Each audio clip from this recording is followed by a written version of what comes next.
माणूस होता. तो एका झाडाच्या खाली बसला होता. तेव्हा एक साधू महाराज त्याच्या जवळून जात होते.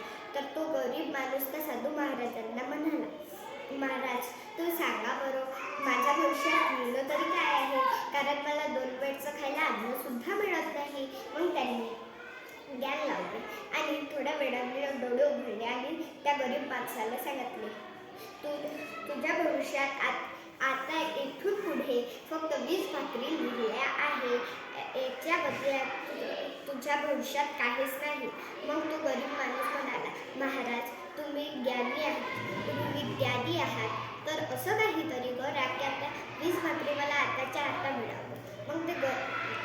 मग ते साधू महाराज त्या गरीब माणसाला म्हणाले, अरे, तू 20 भाकरी आता मिळून करशील तरी काय?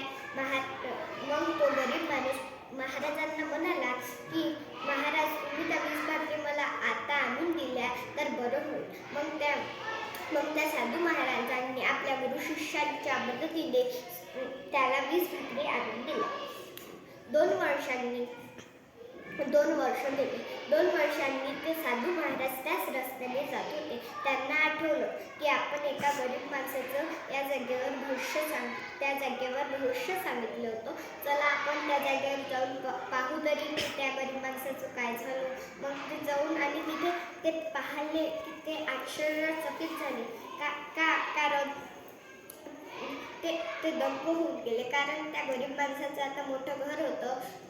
एक तिथे मंडप बांधला होता. मंडपात लोक जेवण करत राहिले आणि जेवणात तरी काय स्वदेश पक्वान होते.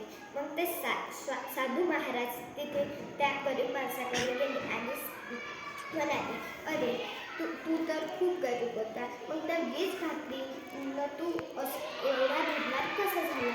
मग त्या गरीब माणसाने सांगितलं की मी फक्त तुम्ही ज्या भाकरी दिल्या होत्या त्याच्यातली फक्त मी पहिले अर्धी भाकर खाल्ली, मग 1 खाल्ली आणि मग 2 भाकरी खाल्ली. मग मी सर्व गरीब माणसांना 2-2 भाकरी वाटून दिल्या.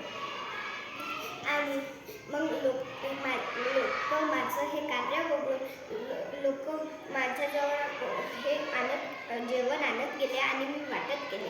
एके दिवशी माझ्याजवळ एवढं जेवण झालं का मी खाऊ शकत नव्हतं, पण 100 लोकांना वाटू शकत होतो. आणि त्याच लोकांनी मला आता व्यवसाय चालू करून दिला. त्याच लोकांनी माझं घर बांधलं आणि हा व्यवसाय आज माझी पत्नी बघते. मित्रांनो, या गोष्टीवरून आपल्याला हे समजते, हा निसर्गाचा नियम आहे की आपण दुसऱ्याची मदत करावी. काही लोकांचा असा गैरसमज होतो की त्यांना वाटते की आपण ज्याची मदत केली त्यांनीच आपली मदत करावी, पण असं नाही आहे मित्रांनो. त्याचं वळ आपल्याला निसर्गाकडूनच मिळते. आपण जीवन जगूया, सकारात्मक राहूया. धन्यवाद.